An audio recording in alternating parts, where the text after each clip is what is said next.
जय माता दी। जय मां कामाख्या। कामाख्ये वरदे देवी नीलपर्वतवासिनी त्वं देवी जगत माता योनि मुद्रे नमस्तुते। कामाख्ये काम संपन्ने कामेश्वरी हर प्रिये कामनाम देहि मे नित्यम कामेश्वरी नमस्तुते। कामदे काम रूपस्ते सुभगे सुर सेविते करोमि दर्शन देव्यं सर कामार सिद्धयेत। ओम महेशानी महामाये चामुंडे मुंडमालिनी आयु आरोग्य ऐश्वर्य देहि मे देवी परमेश्वरी। ओम जयंती मंगला काली भद्रकाली कपालिनी दुर्गा क्षमा शिवा धात्री स्वाहा सदा नमस्तुते। ओम सर्वमंगल मांगल्ये शिवे सर्वासाधिके शरण्ये त्र्यंबके गौरी नारायणी नमस्तुते। देव राधा ट्रस्ट की तरफ से सत्यवाणी की प्रस्तुति। आप सभी धर्म प्रेमी बंधुओं से मेरा निवेदन है कि यदि आपके यहां पर बच्चों की शादी ब्याह होना बाकी है या आपने शादी कर ली है और बच्चे उत्पन्न हो गए हैं, सब चीज मैं बताने जा रहा हूं, बहुत रहस्यमय ज्ञान, कि यदि आपके यहां पे विवाह हुआ आपका, यदि आपका स्वयं का जन्म पत्रिका में आप खोल करके देखो, विष्टीकरण ये शब्द कहीं लिखा हुआ है क्या कि विष्टीकरण में जन्म हुआ है, तो मान करके चलें आपको जीवन भर कष्ट भुगतना पड़ेगा। यदि आपकी धर्मपत्नी की जन्म पत्रिका में कहीं पे विष्टीकरण लिखा हुआ है तो मान करके चलो आपको भी कष्ट भुगतना पड़ेगा। जिसका जन्म विष्टीकरण में होता है उसे जीवन में कष्ट, संघर्ष, परेशानी, दुख अवश्य मिलता है और उसका पारिवारिक जीवन सुखी नहीं रहता है। तो पहले अपनी पत्रिका में देख लो कि कहीं पर विष्टीकरण में जन्म तो नहीं हुआ है। यदि आपके पुत्र उत्पन्न हो गया और पुत्र इस लायक हो गया कि उसका विवाह करना है तो ऐसी लड़की मत लाना जिसकी जन्म पत्रिका में विष्टीकरण लिखा हुआ हो, नहीं तो वो आएगी तो आते से आपके घर को बर्बाद कर देगी, घर को समाप्त कर देगी, घर के चकनाचूर हो जाएंगे, यानी कि घर में टूटन हो जाएगी, भाई भाई में शत्रुता हो जाएगी, बाप बेटे के अंदर शत्रुता हो जाएगी, और यदि आपके घर में बेटी है तो मां बेटी में शत्रुता हो जाएगी। तो ऐसी लड़की कभी मत लाओ जो विष्टीकरण में जिसका जन्म हुआ हो। अब आप कहेंगे क्या विवाह नहीं होगा क्या उसका? यदि जिसके कर्म फूटे होंगे, जिसका भाग्य फूटा होगा, जो अभाग्यन होगा, जो अभागन होगी, इससे में अपन अभागन कह सकते हैं, और जिसके कर्म फूटे होंगे पुरुष के, वो ऐसी स्त्री के पल्ले बंधता है जिसका जन्म विष्टीकरण में होता है। मानो या न मानो ये पूर्णतः सत्य है। नहीं मानते हो तो किसी अच्छे अनुभवी ज्योतिषाचार्य से मिल लो तो वो आपको बताएगा कि आपके जीवन में कष्ट क्यों आया है। कई बार हम देखते हैं किसी पुरुष के जीवन में कि सब पत्नी आने के बाद में हम बर्बाद हो गए। तो क्यों बर्बाद हो गए?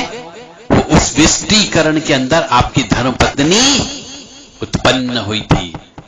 और यदि कोई स्त्री कहती कि मैं बर्बाद हो गई विवाह के बाद, अपने बाप के यहां तो मैं बड़ी अच्छे से रहती थी, पर जैसे ही इनके साथ विवाह हुआ मेरे तो कर्म फूट गए, तो मान के चलो यदि किसी पुरुष के जन्म पत्रिका में विष्टीकरण में यदि जन्म हुआ है तो वो कंगाल अवश्य रहता है, दरिद्री अवश्य रहता है, बीमारी दुखी अवश्य रहती है, कुरूप भी रह सकता है।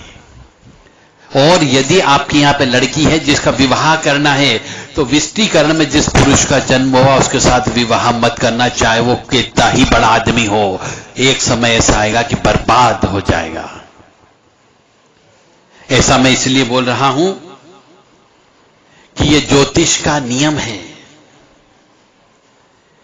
कि विष्टीकरण में जिसका जन्म होता है उसको कष्ट भोगना ही पड़ता है, क्योंकि विष्टीकरण का मतलब होता है भद्रा योग। और भद्रा शब्द जो है यह शनि की बहन का नाम है। शनि की बहन का नाम भद्रा है और ऐसा माना जाता है, शास्त्र कहते हैं कि दैत्यों को मारने के लिए भद्रा गधे के मुख वाली और लंबे पूंछ वाली और 3 पैर से युक्त उत्पन्न हुई थी। ऐसा पौराणिक कथा के अनुसार कहा गया है कि भद्रा जो है भगवान सूर्य नारायण और उनकी पत्नी छाया की कन्या है, वह शनि की बहन है। जो भद्रा जो है लड़की, वह काले वर्ण की है, लंबे केश हैं, बड़े बड़े दांत हैं उसके, भयंकर रूप वाली कन्या है। और जन्म लेते से ही भद्रा ने यज्ञों में विघ्न बाधा पहुंचाने लगी, यानी जिसके यहां भद्रा में कोई लड़की उत्पन्न हो जाएगी तो मान के चलो उस घर का बर्बाद हो जाएगी। और यदि उसका बाप बहुत जल्दी उस लड़की का कन्या दान कर देता है तो जिस घर में जाएगी उस घर का तहस नहस कर डालेगी और उसके पिता, लड़की के पिता के यहां पे सुख समृद्धि आना चालू हो जाती है। रहस्यमय ज्ञान है, बहुत दिल दिमाग में चिपका लो, कहीं आपका परिवार इस भद्रा की वजह से बर्बाद तो नहीं हो जाएगा या हो तो नहीं रहा है। इन सब का उपाय है।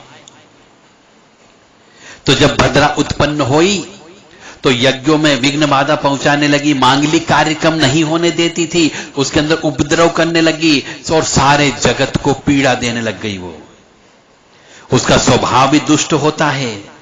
तो उसके दुष्ट स्वभाव को देख करके उनके पिता, जो भद्रा के पिता थे सूर्यनारायण भगवान, उनको चिंता होने लगी। वे सोचने लगे कि इस कुरूप कन्या का विवाह कैसे होगा। सूर्यदेव जी जिसके पास भी विवाह के लिए जाते थे सब ठुकरा देते थे कि हम इसके साथ विवाह नहीं कर सकते। तब सूर्यदेव ने ब्रह्मा जी से विचार विमर्श किया। तब ब्रह्मा जी ने कहा कि भद्रे, यानी जो भद्रा थी सूर्यपुत्री शनि की बहन, उसको बोल दिया गया कि बव, बालव, कोलव आदि करण के में अंतिम समय में तुम निवास करोगी। यानी जिसका जन्म यदि बव में होता हो, बालव करण में होता हो, कोलव करण में होता हो, विष्टि करण में होता हो, तो मान करके चलो ऐसी लड़की के साथ विवाह बिल्कुल नहीं करना, ऐसे पुरुष के साथ विवाह नहीं करना है। और यदि कोई मनुष्य जब भद्रा चल रही होती उस समय गृह प्रवेश कर लेता है, भद्रा चल रहा होता है उस समय यदि फेरे ले लेता है, तो यूं मान के चलो गृह प्रवेश के अंदर जाने के बाद में अनिष्ट ही अनिष्ट होगा। और भद्रा में यदि विवाह कर लिया है तो वह विवाह अवश्य टूटता है। आपको ये कोई ज्योतिषाचार्य बताए या ना बताए, मेरा धर्म था आपको ज्ञान देना, आपकी इच्छा सुनना या नहीं सुनना। मेरे पास बहुत से फोन आते हैं आजकल, वो ये कहते हैं कि साहब आपके लेक्चर हम सुन नहीं सकते, हमें घबराहट होती है, हमारे मन में डर बैठ जाता है आपके लेक्चर सुन करके, क्योंकि आप ऐसा खरा खरा बोलते हो कि मन के अंदर गिलानी उत्पन्न होने लगती है कि हम तो ये सब काम कर रहे हैं, हम तो ऐसा पाप कर्म कर रहे हैं। इसलिए हमने आपके चैनल को ही बंद कर दिया, हमने उसको अनसब्सक्राइब कर दिया। तो सच्चाई से क्यों मुंह मोड़ते हो?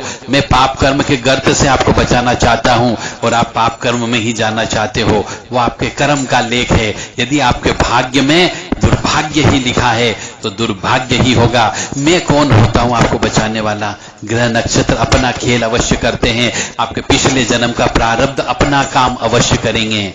मैं सिर्फ और सिर्फ आपको जागरूक कर सकता हूं।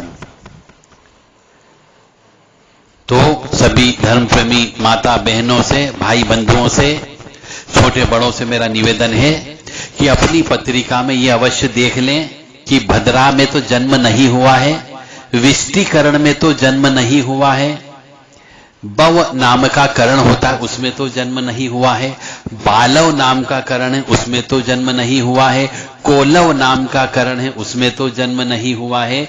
यदि हुआ है तो उसका प्रायश्चित करिए, उसका पूजा पाठ करके शांत करिए।